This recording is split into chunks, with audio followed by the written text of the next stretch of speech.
آج کی یہ نشست اور مجلس جس مقصد کے لیے منعقد کی گئی ہے، رکھی گئی ہے اور بلائی گئی ہے، وہ مقصد ہے تدریب التدریس، یعنی استاذ اپنے شاگردوں کو اور طلباء کو کیسے پڑھائیں۔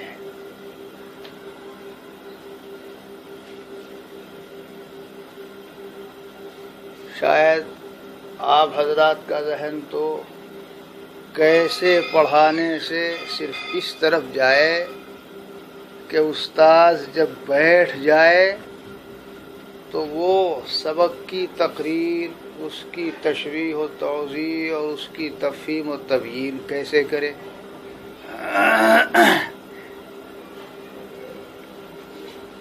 یہ بھی کیف یدرس کا ایک جز اور ایک پہلو ہے، لیکن یہ اس کا جز ہے، کل نہیں ہے۔ یعنی کل تدریب التدریس نہیں ہے، جزء تدریب التدریس ہے۔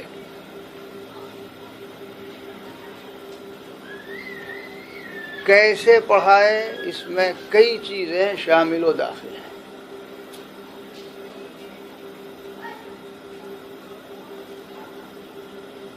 جو مضمون اور جو کتاب استاد محترم اپنے طلباء کو سمجھانا چاہتا ہے، اس مضمون اور اس کتاب میں طلباء کو وہ کیا سمجھائے،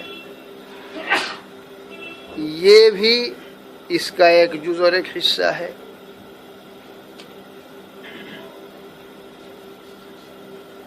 اور کیسے سمجھائے، کیسے سمجھائے، یہ بھی اس کا ایک جز اور حصہ ہے۔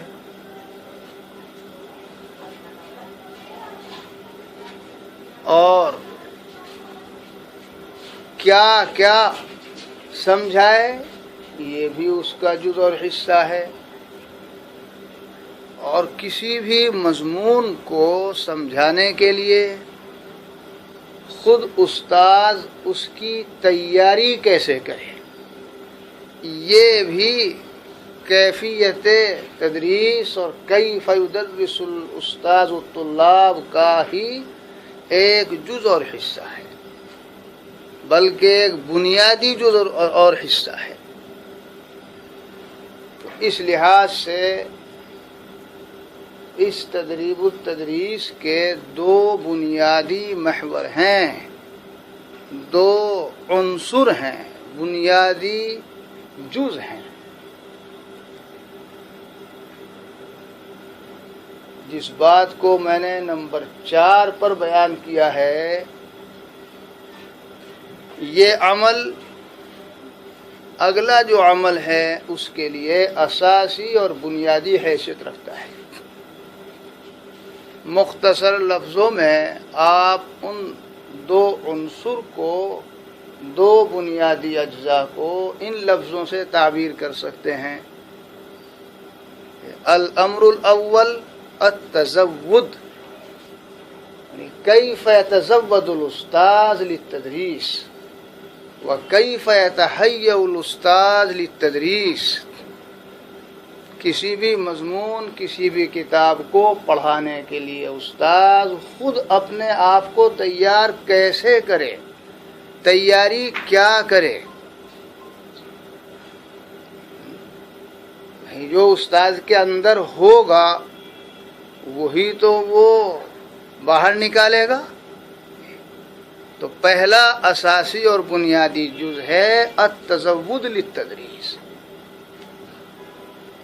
اور جس کی طرف ذہن سبقت کرتا ہے کہ کیسے پڑھائے، وہ دوسرا جز ہے جو ان تینوں باتوں کو شامل ہے۔ اسے آپ تعبیر کر سکتے ہیں الالقاء، القاء الدرس، الالقاء۔ تو یہ دو بنیادی محور ہیں۔ اور جو پہلا محور ہے اور امر اول ہے وہ اساسی اور بنیادی حیثیت رکھتا ہے.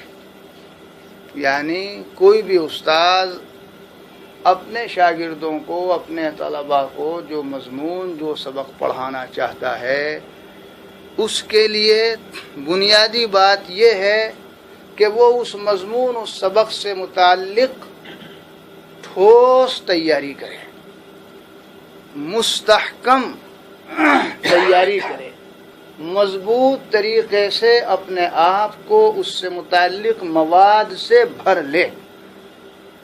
یہ ہے التصوف.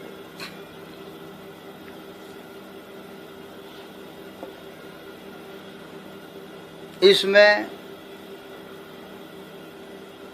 آج کی اس نشست میں میری گفتگو اسی الامر الاول سے متعلق ہوگی، چونکہ اس کی آج کل بڑی کمی ہے کہ استاذ پڑھانے سے پہلے بھرپور تیاری سبق سے متعلق نہیں کرتے، اس مضمون سے متعلق بھرپور تیاری نہیں کرتے. بھرپور تیاری میں سب سے پہلی بنیادی چیز یہ ہے کہ جس کتاب کے، جس سبق کو استاد صاحب پڑھانا چاہتے ہیں، پہلے اس امر کا اطمینان کر لیں کہ ہمارے سامنے جو کتاب ہے، اس کتاب میں جو عبارت ہے، جو متن ہے، وہ عبارت صحیح ہے، اس میں کسی قسم کی کوئی غلطی اور کوئی خطا نہیں ہے، کوئی سخت نہیں ہے، کہیں کوئی کتابت و طباعت کی غلطی در نہیں آئی ہے. مختصر لفظوں میں تصحیح العبارہ، کیونکہ یہ کام استاد کو الالقاء میں سب سے پہلے کرانا ہے، تو جو کرانا ہے اس سے متعلق پہلے وہ پورے طور سے اپنے آپ کو مطمئن کر لے، کتاب کی اس عبارت کی پورے طور سے تصحیح کر لے اور اپنے آپ کو مطمئن کر لے کہ کتاب میں جو عبارت ہے، جو الفاظ ہیں، جو کلمات ہیں، وہ یقیناً صحیح ہیں، ان میں کوئی غلطی نہیں ہے. اس کے لیے اسے کیا کرنا پڑے گا؟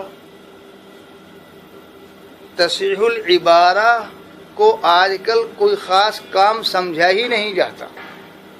جو کچھ عبارت کتاب میں لکھی ہوئی ہوتی ہے، عام طور سے استاد اور مدرس اسی کے پیش نظر سبق کی تقریر کر دیتا ہے، سواء کان صحیحا او خطأ، موافقا للواقع او مخالفا لہ.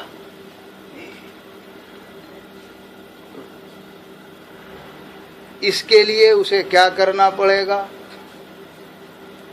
جو کتاب پیش نظر ہے، جہاں تک ہو سکے اس کتاب کے 2 نسخے، 3 نسخے، 4 نسخے اگر میسر آ سکیں، دریافت ہو سکیں، مل سکیں، چاہے وہ اپنے طور پر اپنی ملک اور اپنے ذاتی طریقے پر جمع کرے، اور نہیں تو عاریت کے طور پر مدرسے کی لائبریری سے، مدرسے کے کتب خانے سے اور علماء شخصیات اور ذوات سے مستعار لے کر ان سے استفادہ کرے.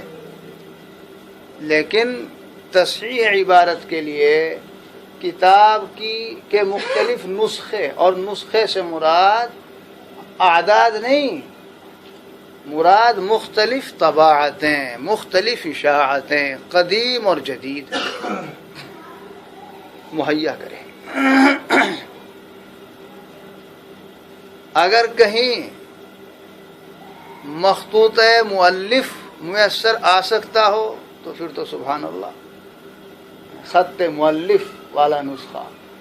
لیکن یہ آسان نہیں ہوتا، تو کم سے کم اتنا کرے کہ آج کل جو کتاب بازار میں چھپ رہی ہے، یہ جدید اشاعت و طباعت ہے، اس کی کوئی قدیم اشاعت و طباعت پرانا نسخہ میسر آ جائے جو کسی دوسرے کتب خانے سے دوسرے مطبع سے چھپا ہو، اور اگر اسی سے چھپا ہے تو ذرا پرانا چھپا ہوا ہو۔ اب ان مختلف نسخوں کو سامنے رکھ کر جتنے میسر آ جائیں اتنا ہی بہتر ہے، دوسرے ہی نسخے پر قناعت نہ کرے۔ یاد رکھے علم میں قناعت یہ علم کی ترقی کے لیے مانع اعظم ہے۔ علم میں قناعت نہیں ہے۔ من ہمان لا یشبعان، جو یہ سمجھے گا یہی کافی ہے بس ہو گیا، وہ کبھی صحیح عالم اور محقق عالم نہیں بن سکتا۔ یہ تو عجیب چیز ہے، اس میں تو آدمی کو حل من مزید کے ذوق کا حامل ہونا چاہیے، حل من مزید، حل من مزید، اور انکشاف تام اور انشراح تام اور پوری بصیرت کسی بھی علم و فن سے متعلق اس طالب علم کو اور عالم کو جبھی ہوتی ہے جب اس کا قلب و دماغ حل من مزید کی صدائیں لگا کر اسے تحقیق کتب اور مطالعہ کتب میں مشغول رکھے۔ آپ جہاں علماء میں فرق پائیں گے، فرق بین، تو اس کے پیچھے یہی بات ہوگی۔ جو حل من مزید کے ذوق کے حامل ہیں وہ محقق عالم ہو جاتے ہیں، اپنے اقران پر فائز ہو جاتے ہیں، صاحب بصیرت ہوتے ہیں، اور ان کا علم تحقیقی ہوتا ہے۔ اور جو اکتفا کرنے والے ہوتے ہیں انہیں کچھ نہیں آتا۔ ایک شخص 50 سال پڑھائے اور بڑا عالم بن جائے، نہیں، کوئی ضروری نہیں ہے۔ اور ایک شخص 10 ہی سال پڑھائے اور 50 سال پڑھانے والے سے آگے بڑھ جائے، جی ہو سکتا ہے۔ علم کا تعلق تو بھائی جد و جہد سے، دھن سے اور ذوق و شوق سے، لگن سے، محنت و مطالعے کے التزام اور اہتمام سے، اور تحقیق کی جستجو و تلاش سے ہے، عمر کے گزرنے سے نہیں ہے۔ 20 سال ہو جاتے ہیں آج، پڑھانے والا پڑھا رہا ہے حنیف گنگوہی کی شرح دیکھ کر، اور حنیف گنگوہی سے میری مراد، یہ میری اپنی اصطلاح ہے، وما اعنی به ذاته الشخصیہ وانما اعنی به الشارح الاردویہ الذي يشرح الكتاب بالاردیہ هو حنیف الگنگوہی۔ یہ میری اپنی اصطلاح ہے، ولا مناقشۃ فی الاصطلاح۔ پہلے تو ایک حنیف گنگوہی تھے، اب تو بہت حنیف گنگوہی ہو گئے، وہ تو بیچارے چلے گئے، اللہ ان کی مغفرت کرے۔ طلبہ تو بہت دعائیں دیتے ہوں گے، ان کے بڑے محسن، ورنہ امتحان کیسے دیتے طلبہ۔ حنیف گنگوہی کی شرح دیکھ رہے ہیں، اور ایک وقت آتا ہے کہتے ہیں ہمیں اب کتاب دیکھنے کی ضرورت نہیں، اس لیے کہ جو سبق پڑھانا ہے اسے پڑھاتے ہوئے مثلا 15 سال ہو گئے، 20 سال ہو گئے، تو بس وہ تو معلوم ہے اس کا ترجمہ اور عبارت کے الفاظ کے معنی اور اس کی مراد، اب کیا ضرورت ہے کچھ اور مطالعہ کرنے کی اور وقت ضائع کرنے کی؟ بس یہ وہیں کے وہیں رہتے ہیں۔ جہاں سے سفر شروع ہوا تھا تو 100 کلومیٹر 1000 کلومیٹر چلنے کے بعد بھی وہیں کھڑے رہتے ہیں۔ حل من مزید، 2 نسخے، 3 نسخے، 4 نسخے۔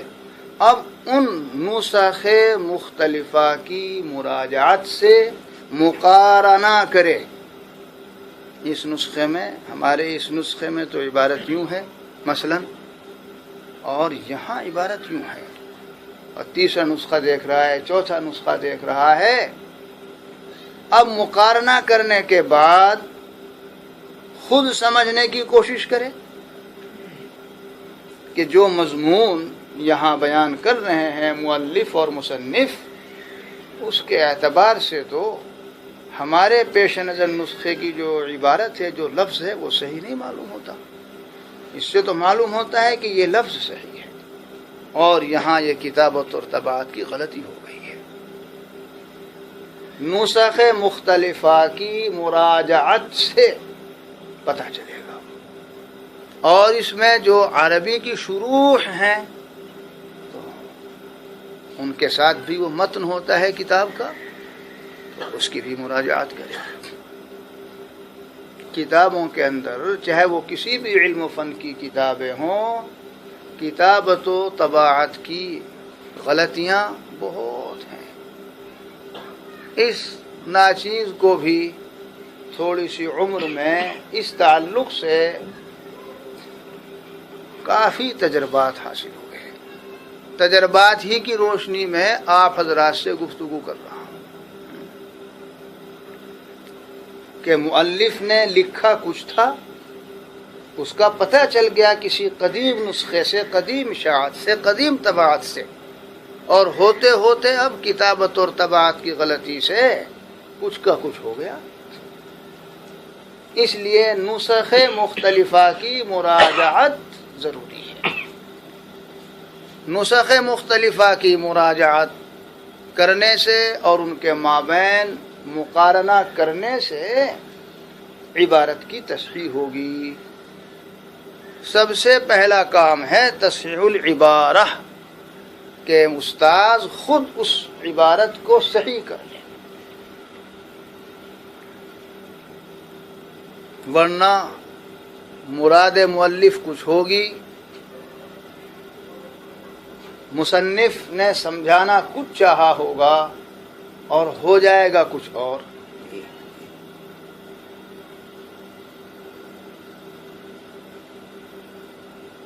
چھوٹی سے بڑی کتابوں میں اس طرح کی غلطیاں عجیب و غریب ہیں اور بڑی کثرت سے ہیں۔ میں نے ایک زمانے میں علم الصیغہ پڑھایا، اور اتفاق سے دارالعلوم دیوبند میں ہی پڑھایا بحیثیت معین المدرسین۔ 2 سال کا موقع ملتا ہے، تو اس وقت علم الصیغے کے تعلق سے عجیب و غریب تجربات ہوئے، عجیب و غریب تجربات۔ ہاں، اس میں ایک بات اور کہہ دوں، نسخ مختلفہ کی مراجعت سے بھی پتہ چلے گا کہ صحیح عبارت کیا ہونی چاہیے، اور جس علم و فن میں وہ کتاب ہے جسے مدرس پڑھانا چاہ رہا ہے، اسی علم و فن کی دوسری کتابوں کی بھی مراجعت کرے، اسی علم و فن کی دوسری کتابیں بھی دیکھے، ان کا بھی مطالعہ کرے۔ بعض مرتبہ دوسری کتابوں کے مطالعے سے مدد ملے گی ان نسخ مختلفہ میں سے کسی ایک نسخے کو متعین کرنے میں۔ بھائی سے چلاؤ، گرمی لگنے لگی۔ کسی ایک نسخے کو متعین کرنے میں مدد ملے گی۔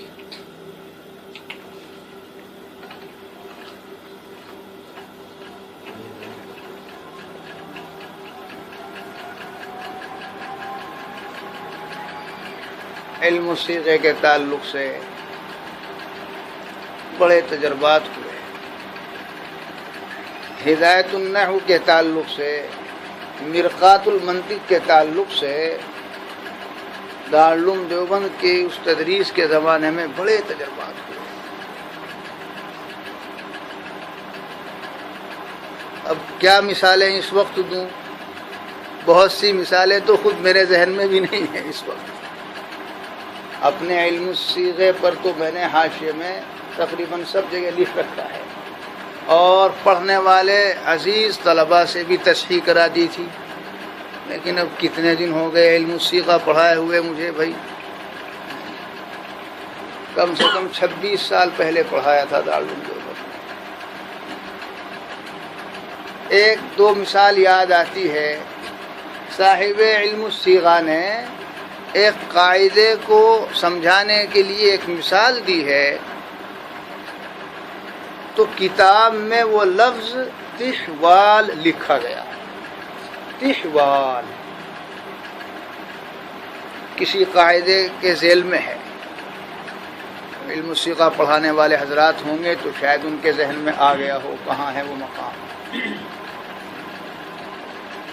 حالانکہ دوسری کتابوں کی مراجعت سے اور نسخوں کی مراجعت سے مقارنہ کرنے سے پتہ چلا کہ صاحب علم الصیغہ نے لفظ تحوال نہیں لکھا، بلکہ عربی زبان کا لفظ ہی تحوال نہیں۔ تحوال عربی زبان کا لفظ ہے ہی نہیں، اس کی شکل تو عربی ہی کی ہے نہیں، اور بنا سکتا نہیں کوئی۔ زبان کا سارا مسئلہ توقیفی و سماعی ہوتا ہے، قیاسی نہیں ہوتا۔ سمجھ میں آتی ہے بات؟ اور وہ جو میزان میں کہا جاتا ہے، یہ دفع دخل مقدر کر دوں، این ہما کے گفتہ شد بحث چنی و چنا بود، چو خواہی کہ چنی و چنا بنا کنی، بس چنی و چنا کن، چنی و چنا خواہد شد۔ وہ تو بات سمجھانے کا ایک طریقہ ہے، نہ کوئی کچھ نہیں بنا سکتا۔ زبان کے تعلق سے انسان اس زبان اور اس سے متعلق الفاظ کے استعمال کا مجاز ہے، صرف کوئی ایک لفظ نہیں بنا سکتا۔ ماضی سے مضارع بنا دے، نہیں بنا سکتا۔ اگر اس کا مضارع زبان میں ہے اور استعمال ہوتا ہے تو استعمال کر سکتا ہے۔ وہ مضارع سے اسم فاعل بنا دے، نہیں بنا سکتا۔ مضارع سے امر بنا دے، نہیں بنا سکتا۔ اہل زبان نے جہاں جیسے الفاظ کو استعمال کیا ہے بس انسان انہیں استعمال کر سکتا ہے۔ لیسا، لیسا موجود ہے تو اس کا کوئی مضارع بنا سکتا ہے؟ یلاسو یا یلاسو، نہیں بنا سکتا۔ وہ تو ایک سمجھانے کا طریقہ ہوتا ہے، بنانا کچھ نہیں ہوتا۔ بعض الفاظ ایسے ہیں کہ ان کا مصدر مستعمل ہے لیکن ماضی اور مضارع کا استعمال نہیں ہے، جیسے سفر وَإِن كُنتُمْ عَلَى سَفَرٍ، سفر مصدر موجود ہے، آپ کسی باب میں لے جا کر کے اس کا ماضی مضارع سفر کرنے کے معنی میں استعمال کر سکتے ہیں؟ نہیں، چونکہ ہے ہی نہیں۔ افعال کا استعمال مزید فی کے ابواب سے ہے۔ سافر یسافر، انا مسافر، سافر نہیں کہہ سکتے، نہ سافر الی دلہی۔ اب کوئی تعلم کہے جی ہمیں تو کہا گیا تھا یوں بنا لیجیے، وہ تو سمجھانے کا ایک طریقہ ہوتا ہے، تو بنایا کچھ اس طرح۔ اس لیے میں کہہ رہا ہوں کہ تحوال کچھ نہیں، اصل لفظ ہے تجوال، تجوال، لیکن علم الصیغہ میں تحوال لکھا ہوا ہے جہاں تک مجھے یاد پڑتا ہے۔ محوال تو لفظ ہے، تو محوال یا تجوال۔ اب مؤلف کتاب نے تحوال لکھا کہ تجوال لکھا، اس کا پتہ دوسرے نسخوں کی مراجعات سے پتہ چلا، اور اسی علم و فن کی جو دوسری کتابیں ہیں علم صرف کی، ان کتابوں کی مراجعات سے چلا۔ چنانچہ شافیہ ابن الحاجب، شافیہ ابن الحاجب تو پڑھائی نہیں جاتی مدارس میں، کافیہ تو پڑھائی جاتی ہے، اسی کی بہن ہے شافیہ۔ مؤلف دونوں کے ایک ہیں اس لیے بہن کہہ رہا ہوں۔ کافیہ ابن الحاجب علم نحو میں ہے اور شافیہ ابن الحاجب علم صرف میں ہے، اور علم صرف میں اس سے زیادہ جامع قدیم کتب میں اور کوئی کتاب نہیں۔ پہلے پڑھائی جاتی تھی ہمارے درس نظامی میں، مگر بہت پہلے، یعنی 50 سال پہلے۔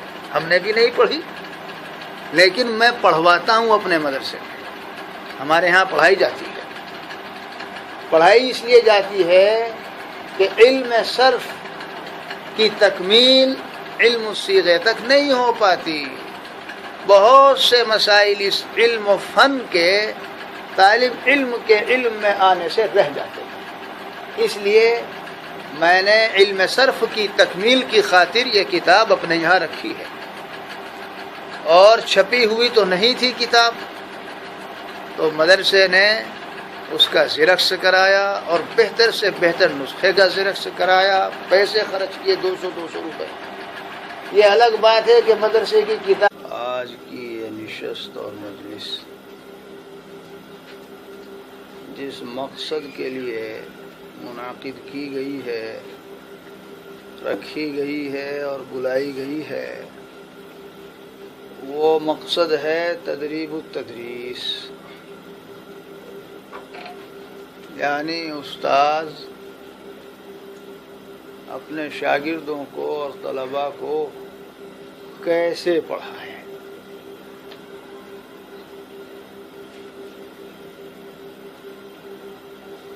شاید آپ حضرات کا ذہن تو کیسے پڑھانے سے صرف اس طرف جائے کہ استاد جب بیٹھ جائے تو وہ سبق کی تقریر، اس کی تشریح و توضیح اور اس کی تفہیم و تبیین کیسے کرے۔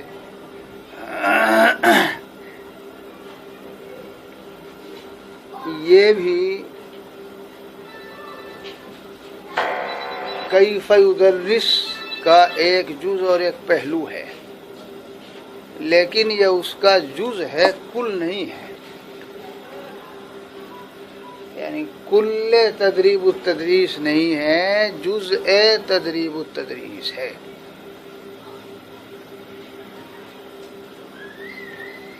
کیسے پڑھائے، اس میں کئی چیزیں شامل و داخل ہیں۔